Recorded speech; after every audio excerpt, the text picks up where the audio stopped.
What's up, guys? It's your boy Josh Showtime, along with my man, son of Grand Josh Valles, and this is Showtime's Fight Forum. We talk all thing fight. Okay, so been a little bit of a drop off. As always, it's normally my fault, and it is because I was out of town for 3 weeks.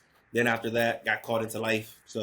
And not to mention, there really wasn't too much happening in the boxing realm.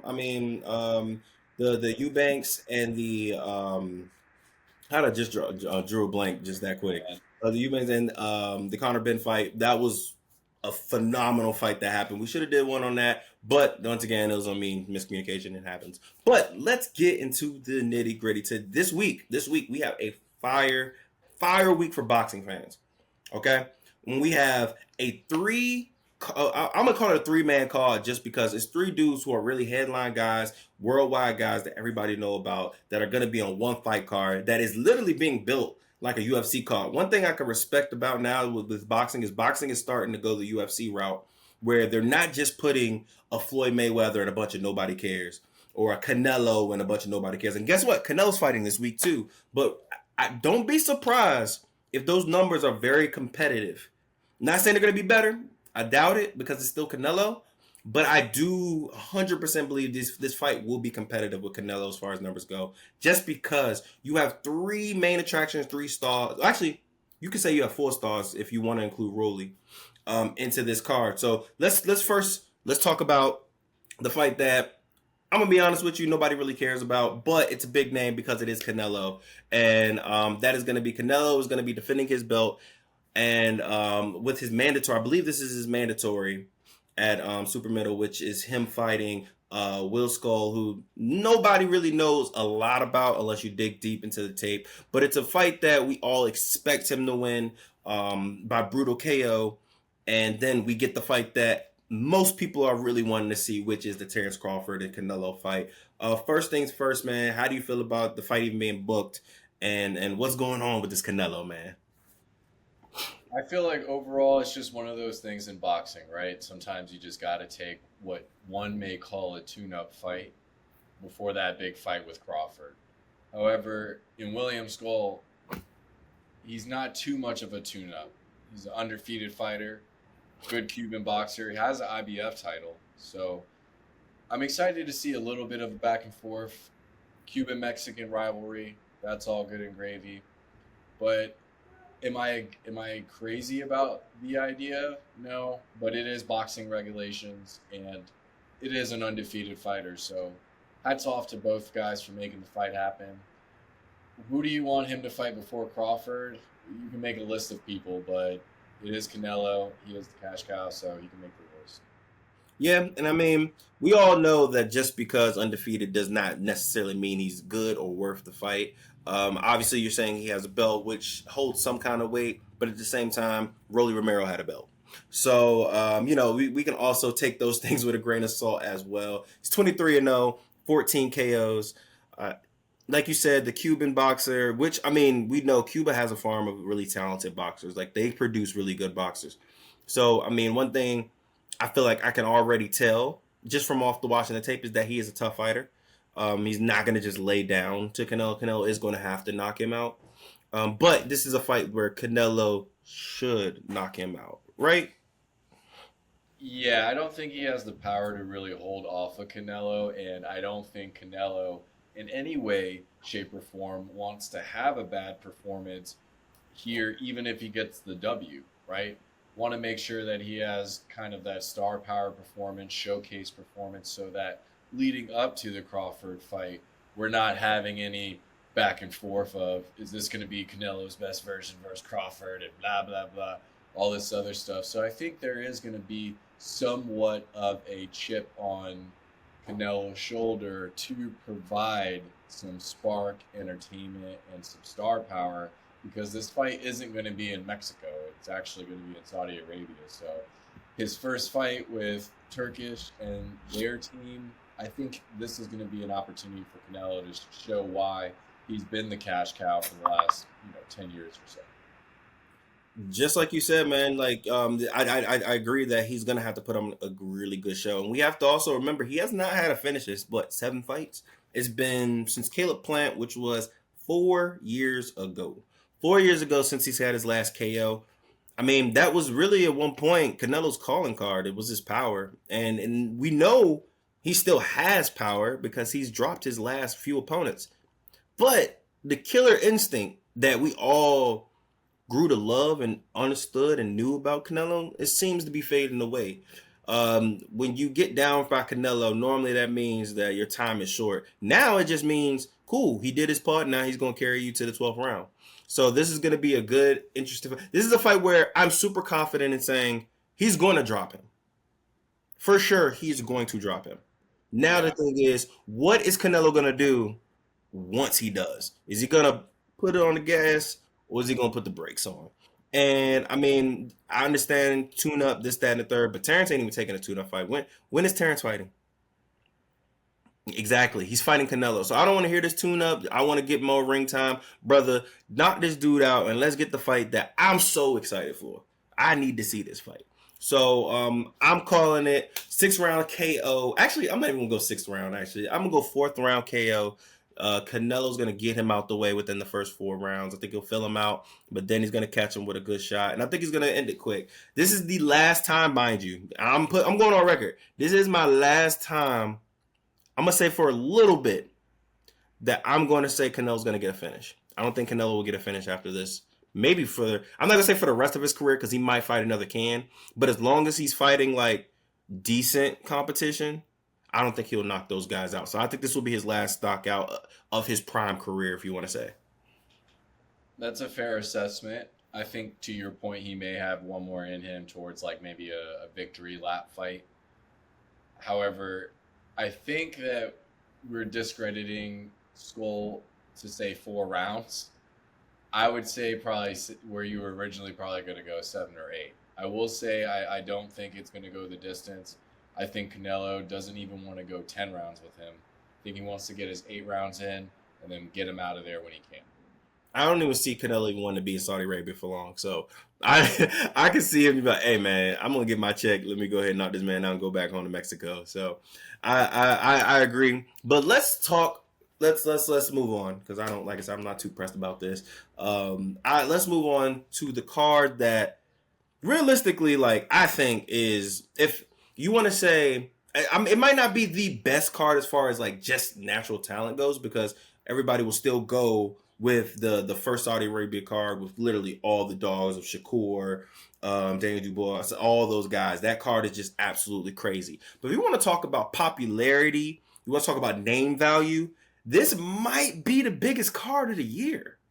I mean, you have Devin Haney, you have Rolly Romero, Ryan Garcia's back from suspension, and you have Teofimo Lopez. Like, all in one card. This card is like I said, talent-wise, I'm not saying it's better than the Saudi Arabia card, because talent-wise, I don't think it is. I think that there was so much, and a better Biev and Bivol, there's just so much talent, so many more important fights. But with this, off of just name value, popularity, this fight is the biggest fight of the year. What do you think? Yeah, absolutely. I think that for me, to your point, main event, co-main event, and co-main event are just both or all three stacked. And each fight in itself could be its own main event. Yes.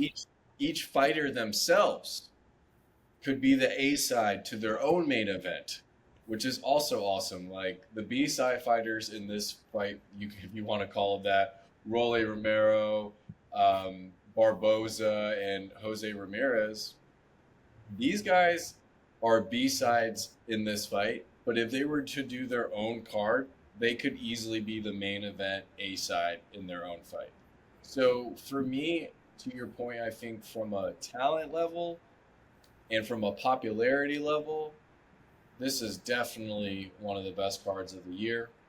Hopefully they keep this trend going. Yes. I think this is even better. This may be a stretch, but I think right now this is shaping up to be even better than the original 5 versus 5 that Matchroom in Queensberry did.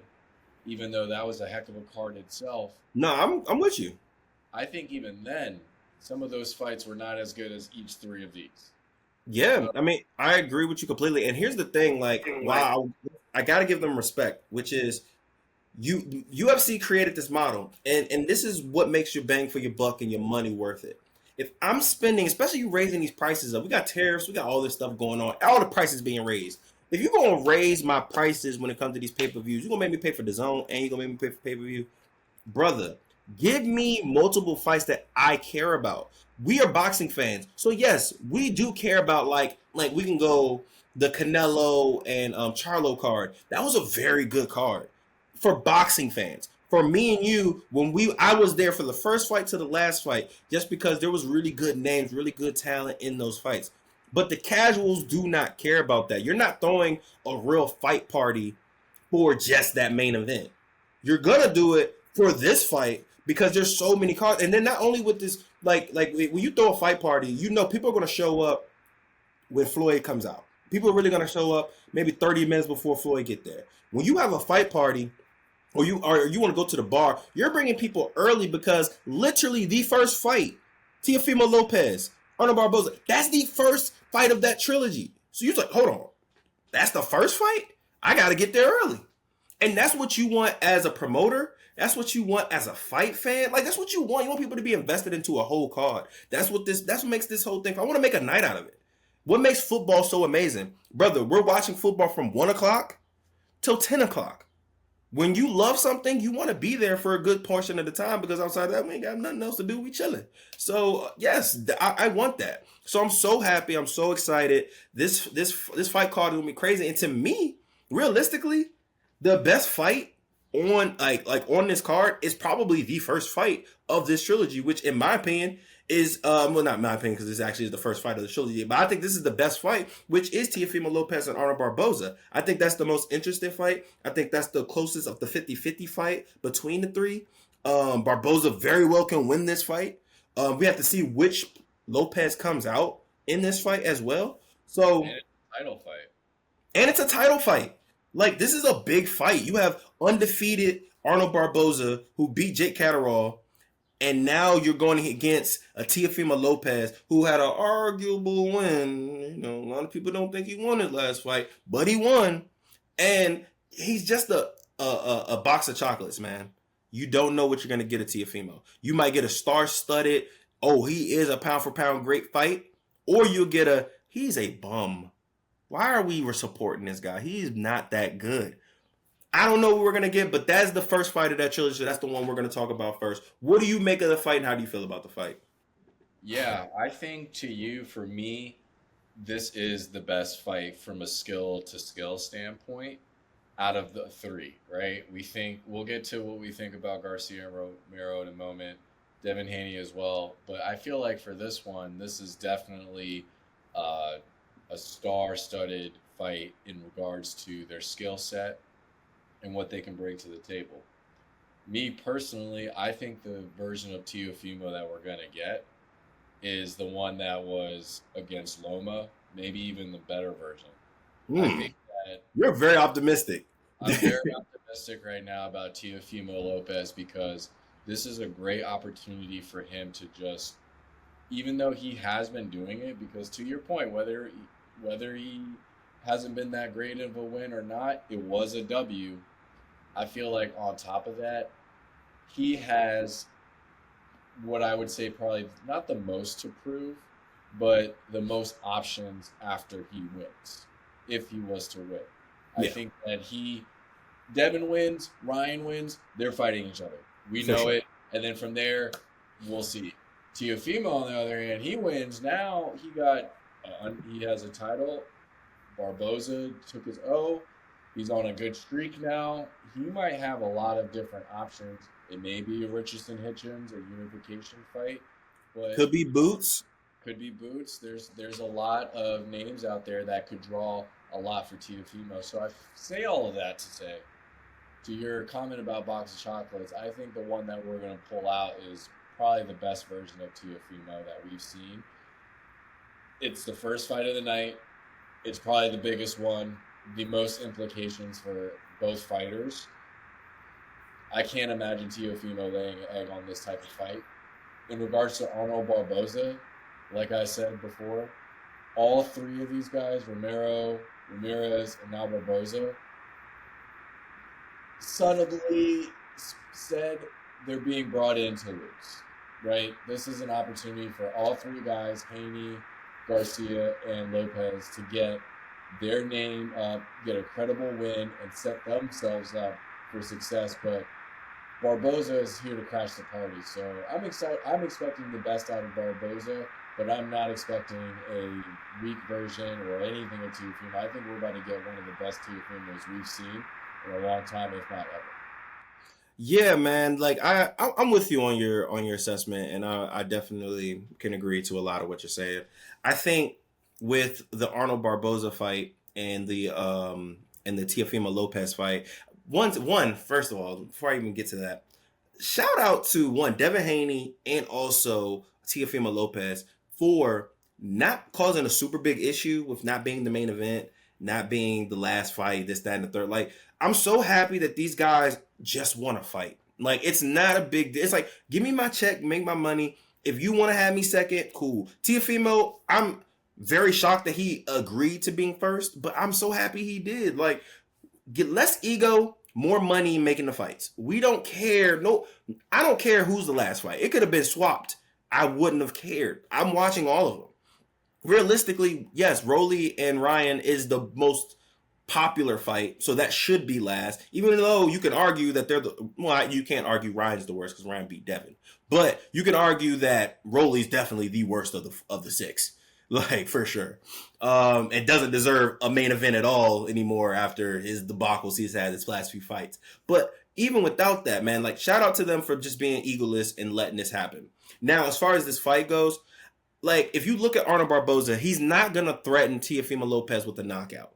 That's not really his game. He's going to outbox you. To me, that is the worst thing. That's the biggest issue.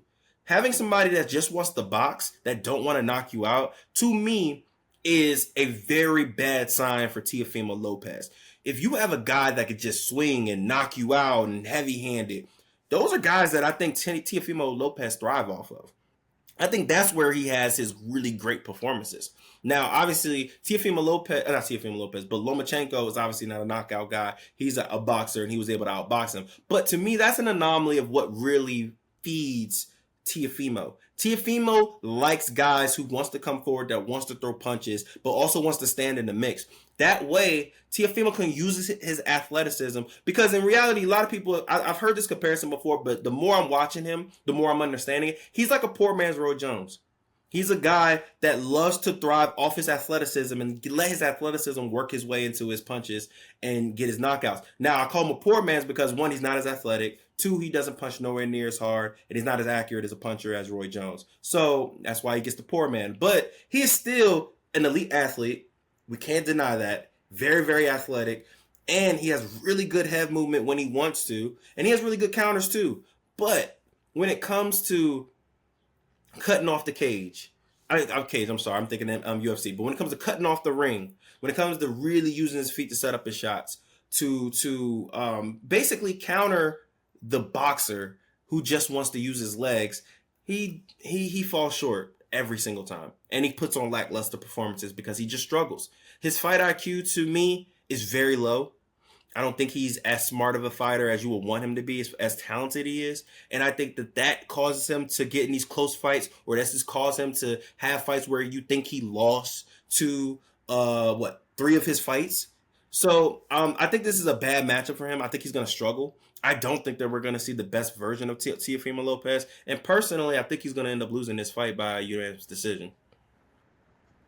That's a bold take. And I mean, I would say that's a fair assessment from what you feel like you've seen, but I don't know. I think that Barboza is going to take it to him, but I think Teofimo's game, and I think we're, to your point, you got to tune in immediately for this first fight, and we'll see what happens. But I don't know that. What is your prediction? What's happening though? You got to tell me, what's your predictions? I'm just still shocked that you made it out to seem like Teofimo's like this clown. Here's the thing. I'm not saying Teofimo's a clown, but he has clownish performances. Are we going to deny that he doesn't have like multiple Like, and I'm not saying this. Just he had one bad. He's had about 3 or 4 performances where it's like, brother, why are you so talented, but you put on these crappy performances? It happens. Okay, that's fair. That's a fair assessment. I'll say this. I'll say that he wins by decision, Tiafimo, but he gets about a couple of knockdowns. You That's think he all. gets some knockdowns? I think he gets at least 2 knockdowns late in the His round. power has not even translated, and this is my thing too. This is my thing. Ever since he went up 140, his power hasn't translated. I don't Like, think Barboza is going to be able to hold him off for that long. okay, hey, look, okay, hey, listen, hey, and it's good. We're disagreeing. I definitely disagree. I just think the last few showings for Tiafimo, I haven't been impressed for a guy as talented as he is, and I think that's another reason why he is first on this card is even though this is the most to me the most competitive fight on the card, the most intriguing one on the card. The reason why it's so competitive and intriguing is because Tiafimo hasn't reached his potential consistently. So yeah, now let's go into the next fight. The next fight is going to be Devin Haney versus Jose Ramirez. How are we feeling about this fight? This is a really big odds fight where everyone is saying Devin Haney should walk through him. Do you agree? I don't agree a walkthrough. Again, once again, with this fight here, you could say this is a Devin Haney fight, and he's subject to win. But I just feel like a guy like Jose Ramirez, who's been a former unified WBC and WBO champion, who has had some good wins on his record, like Jose Pedraza, I feel like this is not going to be a walk in the park for Devin Haney either. Do I think Devin Haney has the skills to beat a Jose Ramirez? 100%. But do I think it's a wide margin, or do I think that Jose Ramirez is a fighter that's out of his prime? No. To your point, Rolly Romero is is the worst fighter on this card. So what does that say about Jose Ramirez? He's not. So for me, I think Devin has his hands full. I don't think this is like a Jorge Linares fight versus Devin Haney where he fought an older Linares. I think this is a young, hip game. Jose Ramirez, who only has a couple losses on his record, still up there with his KOs and his win record ratio. So I'm excited to see what Devin Haney can do. I think that Devin Haney needs to box his way out of what Jose Ramirez is going to bring. But if he can do that, he'll have a good, steady win. If not, it's going to be a long night ahead of him because back-to-back times here, he's facing a Mexican. We saw what happened with the last Mexican pressure. We'll see what happens with this one, who's also going to pressure him the entire fight. So this is a very interesting fight for me. Like the odds are really wide, but here's my thing. This is Devin Haney's first fight in his career coming off of a loss. And it wasn't just a loss. It was a bad loss. Like he got beat up. He got beat up bad by Ryan Garcia. So we're going to see one how tough he really is, and I do think he's tough. So I don't want people to think I'm questioning his toughness. He is tough, clearly, but mentally, how do you feel when a guy you know didn't prepare for you, was out of shape, literally did the worst Philly shell of all time, and still pieced you up pretty well with one move the entire fight? What adjustments are you going to make? The tape is out, and one thing we all know when it comes to human beings, once people see your deficiencies, that don't mean people are going to like stop. People are going to continue to do it to see, is this really a weakness? So we know a left hook is not something that he 100% saw coming. He kept getting, and here's the thing: we all know Jose is not Ryan Garcia. He doesn't punch as hard. He's not as quick. His hand speed isn't there, and he's also not as long. So we do know this, but yet and still, he was getting touched up. This isn't the first time we see Devin Haney hurt on skates. We know that his chin can be touched, and when it is touched, we know we can shake him. How, if this happens again, what are we gonna get? Now, I do know with Devin Haney that if he gets knocked down, we know that he's gonna get back up. We know he's gonna get back up, and he's gonna keep fighting. Even though the fight realistically should have been stopped probably after the third knockdown, but he kept fighting, so we know he's tough. But you can kind of start to doubt yourself a little bit.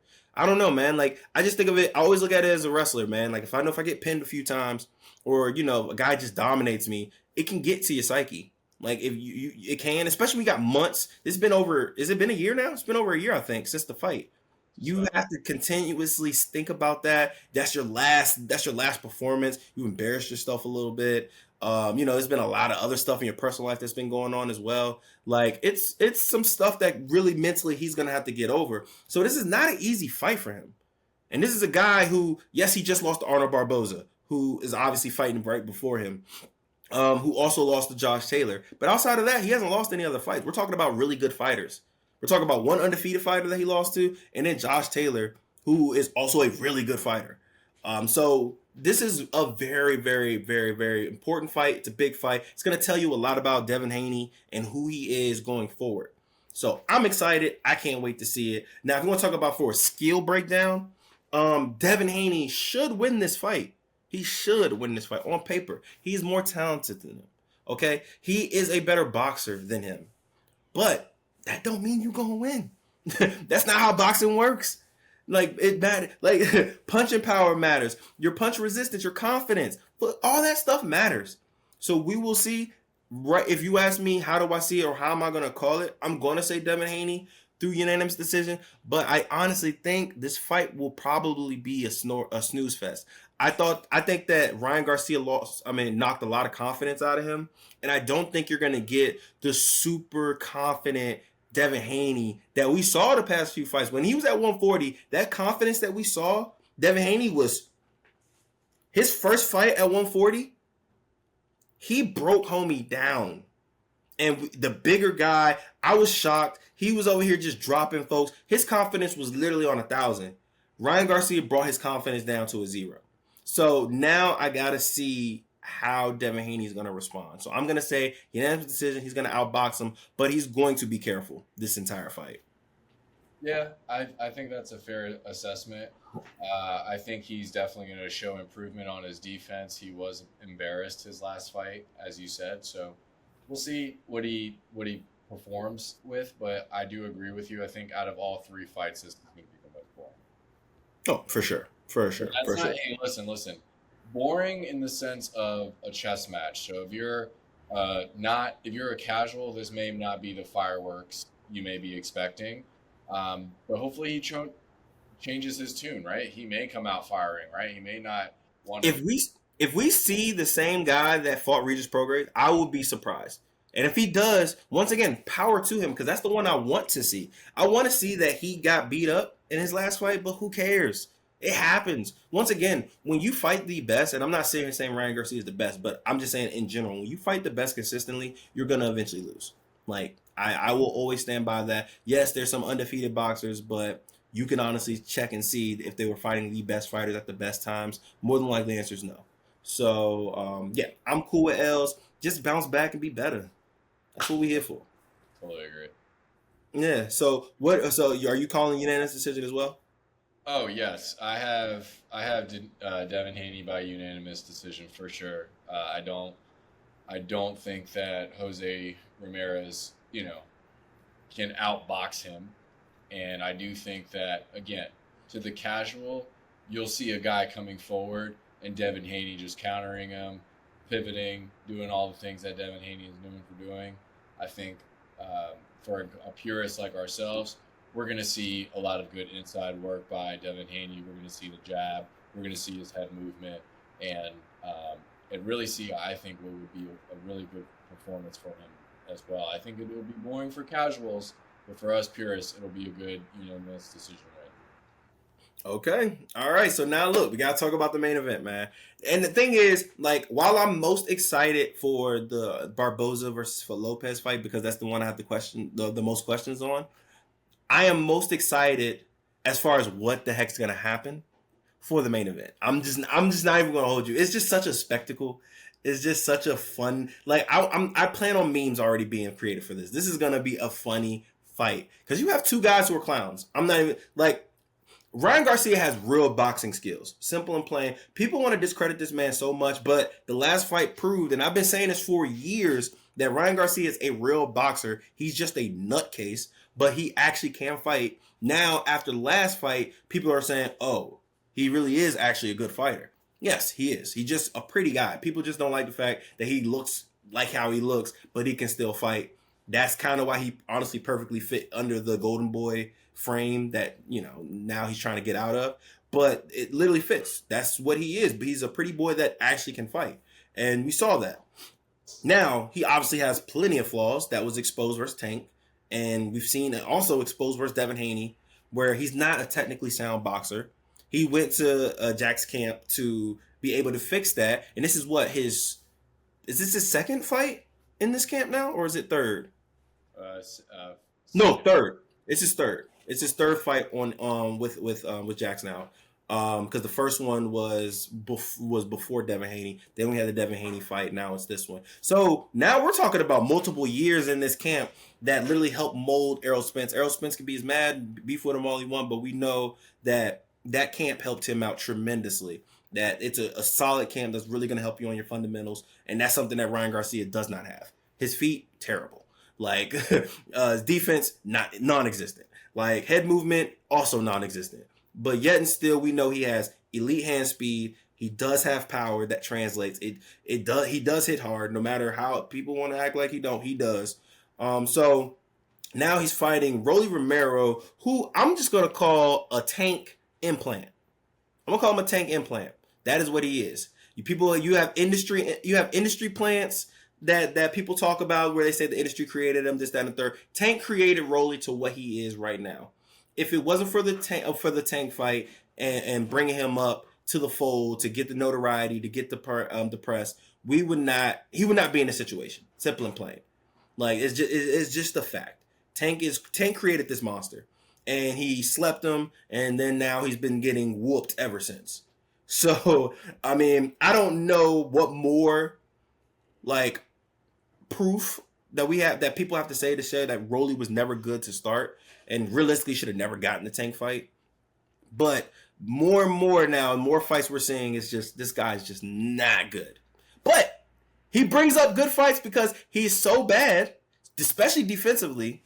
You love the sounds he makes, the yeah. Just the hit nothing and then get countered and get clipped up. But yet and still, he's an extremely flawed boxer. But he still brings entertainment and voice. And views. How do you feel about this fight? It's I think this is going to be a little bit of a street fight, actually. For sure. What I mean by that is I think they're actually going to just go for it and just see who stands at the end. I obviously think it's going to be Ryan Garcia due to some of the lack of defense of Rolly Romero, but these guys have a long history. Rolly Romero actually beat Ryan Garcia up like almost 10 years ago. And so even that, whether they've sparred since or not, that video has surfaced numerous of times. And so I know Ryan Garcia is looking at that in the sense of like, all right, that was like 10 years ago. I was 16. But I know that till this day, like I said, people are still using that as some fuel to give Rolly Romero. So these guys have a little bit of a friendly rivalry. I think they're going to both go for the knockout. Rolly Romero has nothing to lose because he's Rolly Romero. And right now he's, to your point, even lucky to be even in this spot. But I think the storyline just lined up too perfectly to not have him fight Ryan Garcia at this point in each other's career. So I'm excited to see a little fireworks, and that's it. This is probably the least talked about fight for me because I know exactly what's going to happen. So I'm actually going to disagree with you slightly on the Rolly has nothing to lose. He does have something to lose. And what Rolly has to lose is this will be his last big fight. If he gets KO'd and done, like, I'm not going to say quickly, but if he just gets whooped, like straight up whooped, I think this is his last fight. Like big fight. I don't think that, like who else is going to fight him in that division that people care about? I don't see anybody really caring. There might be people who want it just to have name value, but I personally don't think anybody would be really interested because your name's kind of already tainted. Because it's like, all right, every big name you fought, you got KO'd. You fought Isaac Cruz, you got KO'd. You fought Tank Davis, you got KO'd. You now fought Ryan Garcia, you got KO'd. And then realistically, you should have lost the Islam fight. You should have lost that one, but the referee granted you the worst stoppage I've ever seen in my entire life. And you lost to a 40-year-old man. I'm going to call it an L because The referee cheated him. So I'm gonna still say you lost because you was getting whooped that entire fight. Like it's like you both said, we both already we can play the game in 3 and say who we think will win. It's just basically saying what round we think they're gonna win. Now, what we said before, we said that the most competitive fight is gonna be Arnold Barboza and Teofimo Lopez. We said that the most boring fight or the most like chess matched, like methodical fight is obviously gonna be Devin Haney, Jose Ramirez. This is probably gonna be the most fun fight. I have an extremely hard time believing this fight won't be fun. This won't be action oriented. Ryan Garcia knows nothing but action. That's to his detriment. He gets bored and he throws punches. If you're willing to do that versus Tank Davis, who will knock your lights out, and you somehow get bored enough to sit here and throw punches, just recklessly to get knocked out, that just means you don't care about your well-being. You automatically, I know what I'm getting with you. Now, Rolly, he's also a very action-oriented fighter. Sometimes his action has to build up. He's not like, I'm just going to go balls to the walls, Marcus Madonna kind of activity, but he's very active and he gets into the paint. So I this fight has no, it's going to be ugly. It's going to be messy. It's going to be a lot of wrestling. Somebody's going to get tackled. Like there's going to be a lot, like you said, it's going to be a street fight in reality. These guys are going to be fighting in the inside, but at the end of the day, Ryan Garcia will land his left hook. Rolly Romero is not defensively responsible. His chin isn't good enough to be able to withstand the left hook that he's going to eat. And he's going to get KO'd. I think it's very simple. He's going to get knocked out. And it's going to be within the first... It's not. I don't see this fight lasting long. Just for the simple fact that, one, Romero doesn't have an iron chin. We've seen him touched up multiple times. And Ryan Garcia is literally super active. So we've seen Ryan have very early stoppages within the first 5 rounds because he's so action oriented and he has the power to end fights early. So I don't think this fight lasts more than 5 rounds personally. Ooh, 5 rounds, I think, again, is a little early. You need to give these boxers more credit, especially in the early rounds. Like, they're not gunning for it in the top two. But I will say this. You're saying this, hold on. You're saying this, and there's only 2 fighters I'm doing that with. I'm only doing it to Canelo because I think Canelo actually does have the power to do it. And with this fight, it's just the simple fact of me doing the math of Ryan. If you look at Ryan's stats and you look at his fights, a lot of his fights have ended within the first 6 rounds. That's just a fact. He also starts extremely fast. That's with anybody he starts fast with. Brother, he almost ended Devin Haney in the first round. Like it's not a super far off prediction. Devin was on skates, hugging, wrestling in the first round. So me saying within the first 5 rounds for Rolly is no disrespect to him per se. It's just the fact that I've seen Ryan fight. I've seen Rolly fight. The only reason why he didn't get knocked out earlier versus Tank is because Tank ain't throw no punches. He didn't do anything. Yeah, that's fair. I just feel like for me, I think Ryan Garcia probably lets it last 6 or 7 if he feels like he can get him out of there sooner. I don't think a 4-round main event is what either fighter wants, but I see it going at least 6 or 7 just off that alone.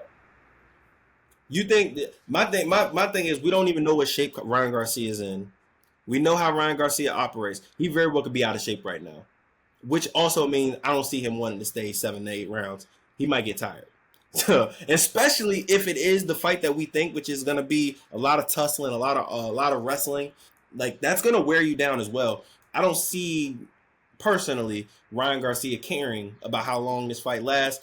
He's like, all right, I ain't really got that much type of cardio. Let me just go ahead and just get this fight over with. Yeah, I mean, again, he wants to have a showcase fight, so I get that. But I don't think he wants to knock him out within 4-round showcase. But we'll see.